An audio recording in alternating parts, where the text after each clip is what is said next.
Good evening. This is PSAD, previous board question from PSAD, Principles of Structural Analysis and Design. This is actually class common board question.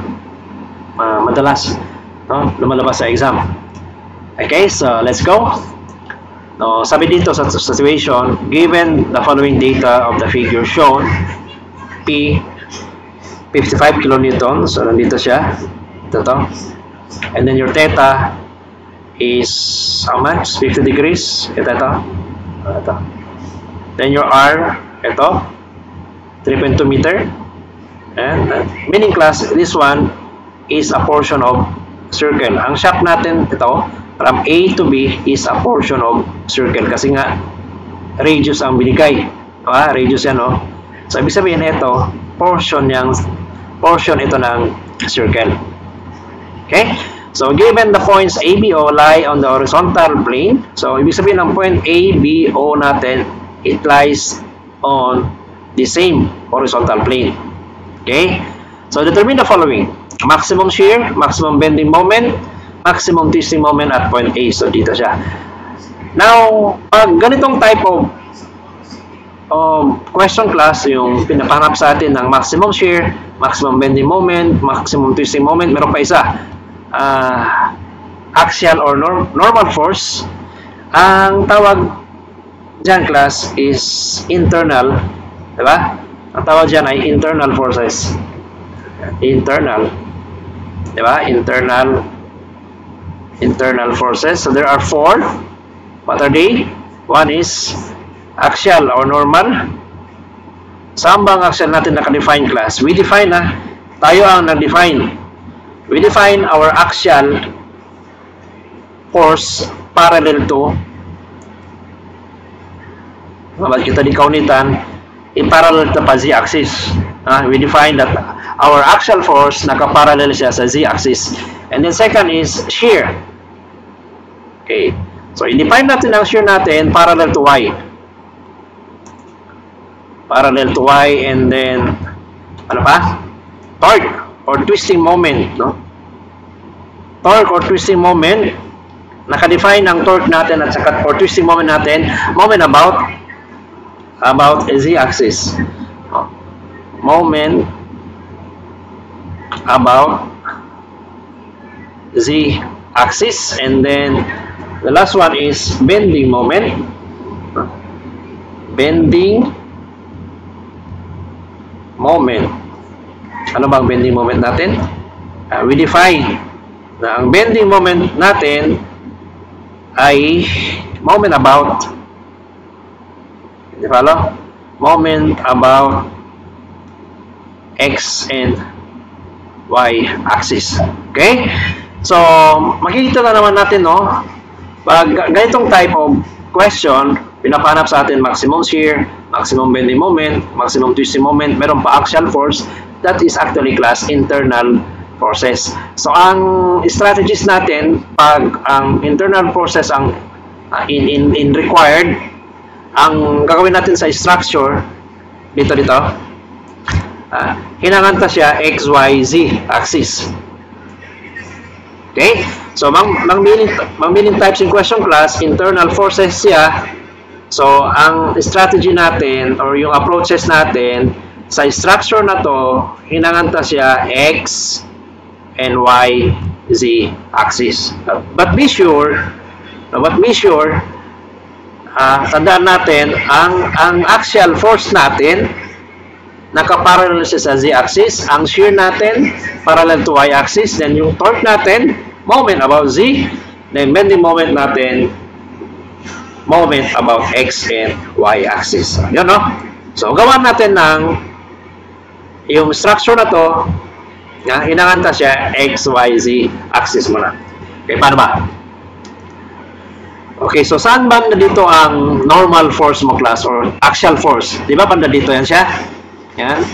So, dapat ang normal or axial force mo nakaparallel sa z.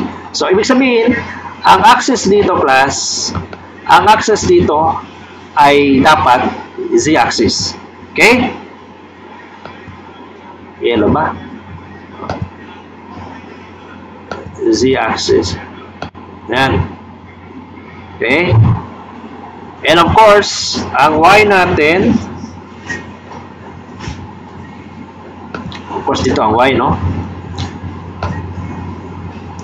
Y, and then ang x natin dito siya.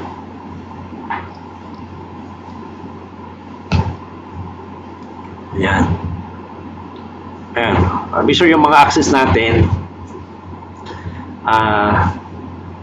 magad siya class shapes in structure. Okay? So tanggalin natin muna yung ano. Try to remove this one. Ayan. Pwede ba sa taas yan? Oh, sorry.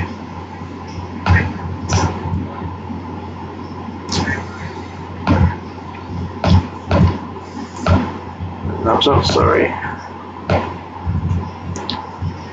Palitin na lang natin, no? Alright. Ayan. So, eto na class ang ginawa natin axis. Now, this is your Z, this is your X, and this is your Y. Okay, so saan banda ang force P? Banda dito ang force P, no? Banda dito ang force P. So, ganun siya. Gawa natin ang axis again. Yan. Then ito. Yan, no? So, mga dilong taklas in force P. No? Yan. How much ang force P natin? Sorry. Force P is 55. 55 ba? Okay, 55 kilonewton. 55 kilonewton. Right? Okay, so ano ba yung kasi pag gawin natin itong class into X kasi ang strategies class pag internal forces gawaan natin ng X, Y, Z. Pagkatapos noon i-separate natin, no, into plane XY, pagkatapos plane XZ, and then next one is plane YZ. Dapat alam natin yung distance ng force natin papunta sa axis. Yan, ito pa dyan. Okay, so paano natin gawin? Go back to the given structure. Okay, so may sinabi din naman class, no, ang theta dito is 50 degrees. Ang R natin dito is how much? 3.2. Diba? So, ano ang distance dito? Ayan. And then this one also. So, gagamitan lang natin, we will not anymore use katawa, no? Gagamitan na lang natin diretso ng complex number. Okay? Using calculator. So, makikita mo class ang triangle na to, no? That is actually right triangle. Right triangle yan. So, i-isolate ko yan. Gawin ko dito. Magiging kita ang book triangle. Lang tab yan, no? Sorry. Sorry.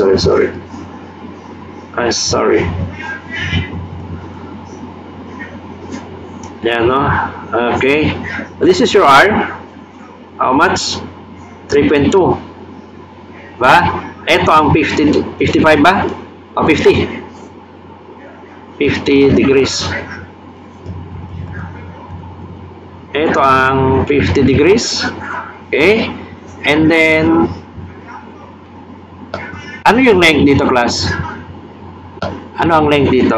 O, ito na siya, no? From B up to that point. So, we don't know that one, no? Unknown yan siya. So, we will denote this one as your P. And then, ano ang length dito, class? Ano ang length dito? Ito to.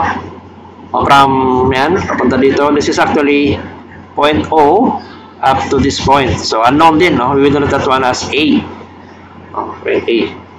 O, para makuha natin ang point A, distance A and distance B,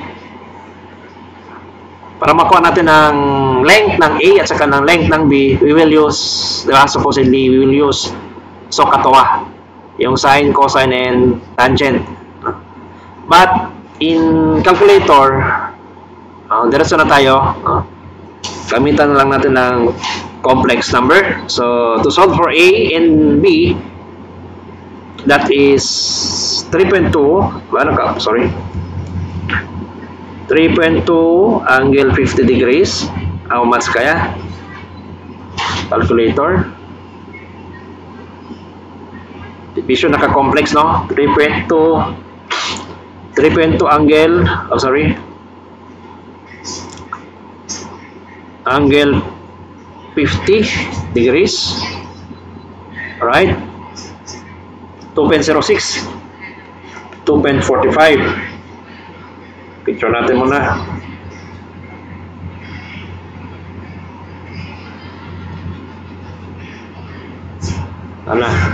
Let's go. Okay. 2.06 plus J 2.45. So meaning class, this is actually polar form. Convert lang natin into rectangular form, makukuha mo na yung A at saka B. So nasama yung A natin. Ito yung A natin. Yung A natin is 2.06, then ang B natin is 2.45. Diba? So your A is 2.06, then your B is 2.45. Okay? So, meaning class, ang distance P, saan ba yan? Ang distance P mo, papunta dito, amo na ini siya class, diba? Amo na yan, amo na ini siya, which is 2.45. Copy? Right, so dito class is 2.45. Palitan ko ng color. 2.45. Distansya na, length yan. And then, nasaan ang ano natin? Yung distance A natin. Ito ang distance A natin, no? From point O. From point O. From point O to point, at this point is 2.06. Pero hindi ito ang kailangan natin, class, no? Ang kailangan natin, ang distance, class, dito from point O up to that point is 2.06. Yung ito. Okay na? Pero hindi yan ang kailangan natin. Ang kailangan natin is from this point up to point A, which is how much? Which is 3.2 minus, diba? Minus 2.06. Kasi ang length dito, that is actually radius, 3.02. Tanggalan natin siya ng 2.06 is this one. So meaning, diba? 3.2 minus 2.06. How much? Calculator. 3.2 minus 2.06, 1.14. So 1.14. So meaning class, ang distance dito up to point A is 1.14. Saan galing yan? Sa 3.2, tanggalan natin siya ng 2.06 is 1.14. So, ito class ay, ito na siya yung 1.14. Diba? Ito. Tama na? 1.14 yan. From this point up to A, this is your A, that is 1.14. So, kompleto na class. Mangyari, in next step we will separate yung XYZ into plane. So, unahin natin muna yung unahin natin muna ang XY plane. Tayo ng XY plane. Alright. Ayan. This is your Y. Diba? This is your X. So, go back to 3-dimensional. Saan ba ang XY plane? Ito ang XY plane, class, diba? Ito ang XY plane. Ito yung X mo. Ito yung Y natin. So, dapat ang forces natin, o yung force natin, dapat parallel to plane. So, ano yung force? Parallel ba to plane, XY? Ang P natin, of course, parallel na, crossing X-axis. Nakita nyo? Ito ang X, at saka ito yung Y. So, nandito ang force P, parallel siya sa plane XY. 55 kN, then ang distance niya is 1.14. Right? So, meaning, may force pala dito, class. Parallel lang, force P. Palitan ko ang color. Gawin ko red. Yan, force P, which is how much? Crosses X-axis, no? 55. Then, ang distance na is 1.14. Ayan ang XY plane natin. Next is, maginang-isap kita XZ. Okay, maginang kita XZ plane. Right? Pag nandito yung we will assume this one as your X, then nandito ang Z mo. Z natin. So, go back to the XYZ.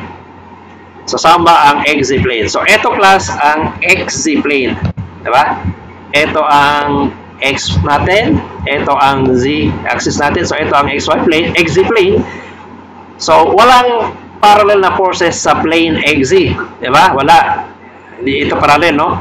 Parallel lang ito sa XY plane. Pero sa XZ plane, ang force P natin is not parallel to XZ plane. So, i-remain na lang natin ng ganyan. Wala sa XZ plane. Then, next is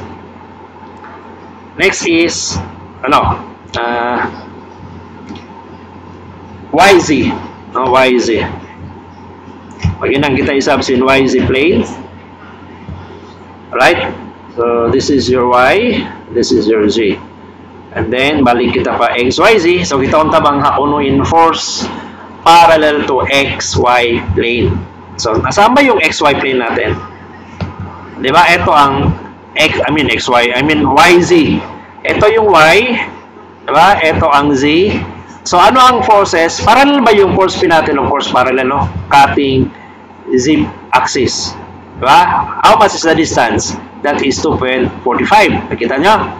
Okay, right? So, meron tayong force dito. Yan. Sorry. This is actually how much? 55. And then, how much is the length from point A? 2.45. 2.45. Okay, so kompleto na, no? So, meron na tayong XY plane, meron na tayong XZ plane, then meron na tayong YZ plane. So, kompleto na yan. Then, we will go back to the question. Ano ba ang tanong sa letter A? Maximum shear. So, ano nakadefine sa shear? Dapat ang shear natin parallel to Y-axis. So, tingnan natin sa plane natin kung ano yung parallel to Y-axis. So, eto, no? Ito yung Y. So, nakaparallel lang 55. Ito din yung Y. Nakaparallel din ang 55. So, for number one answer is ano yun? Shear ba yun? Okay, shear. Maximum shear is 55 kilo Newton. Okay, next. Ano ang second question? Ang second question is bending moment. Ano ba yung bending moment? Okay. Ang bending moment natin, class, we define bending moment about X and Y. So, maghinang kita si X and Y axis. Ano ba, class? Sa X muna tayo, no? Bending moment. Yung wala sa X muna tayo. Ito to. Diba? Nandito, bending moment about X. Ito to, no? Kasi, this is your Y, this is your Z. So, nandito ang perpendicular pati screen natin ang X-axis. So, dapat dito. No? Yan. So, ano yung bending moment natin dito, class? Diba? Moment about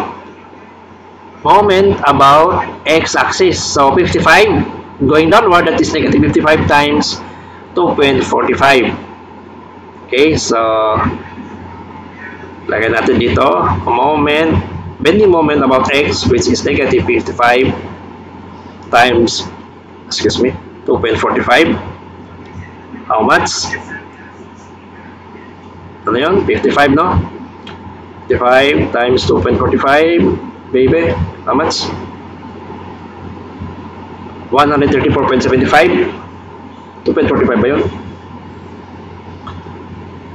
134.75. Okay. 134.8. Negative, no? 134.8 kilonewton meter. Right? So, this is your maximum shear. This is your, sorry. Ito din ang bending moment natin. About x-axis. How about y-axis? How about y-axis? Willing kita mag-moment, bending moment about y. So, ito hindi na ito pwede. No? Nandito yung y. Nandito. So, banda dito ang y. So, wala. Zero, no? Wala. Mag-act forces sa about y-axis. Na bending moment about y-axis. Wala siya. Okay?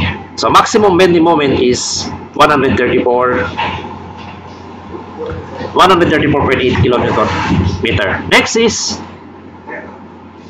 third question is maximum twisting moment. Ano bang twisting moment? Yan na class yung torque. So, nakadefine ang torque natin is moment about, nakadefine ang torque natin is moment about z-axis. Moment about z-axis. Okay, so number 3 is torque, no? Or twisting moment. Moment about, nakadefine siya, moment about z. So, ang gagawin natin class, hanapan natin na saan ba yung z-axis dito. Ako na rin dito. Banda dito, no? Ito wala, nandito yung z, then nandito yung z. Dapat naka-perpendicular ang z natin, pati yung screen. So, dito siya. So, yung twisting moment natin, or yung torque natin is 55 times 1.40 negative going downward. Right? So, that is 55 times 1.14. So your twisting moment is how much? 55 times 1.14. Sorry, 1.14 equals 62.7. Negative, no? 62.7 kilonewton meter. Yan ang torque natin, no? Saan ba dito? Torque. 62.9. Alright? So, ano kaya? Bakit hindi siya nagtanong ng axial force or normal force? Diba? Let's say number 4. Ano ang normal force natin? Normal force. Diba ang normal force natin, nakadefine ang normal force natin parallel to Z. So, ano ba? Saan ba dito yung parallel to Z? Diba? Ito ang parallel to Z. So, wala siya, no? Wala. So, kaya 0. Kaya siguro hindi siya sinali sa question. Okay? So, naintindihan class, no? So, pag ganitong type of question, yung internal forces, first thing to do is yung given structure, gawa natin ng X, Y, Z. And then after that, hanapin natin mga dimensions na kailangan natin para sa plane XY, para sa plane ano pa? XZ and plane YZ. Tapos no, madali na lang hanapin yung normal force, yung shear, yung bending moment at saka yung twisting moment. Okay, thank you for watching.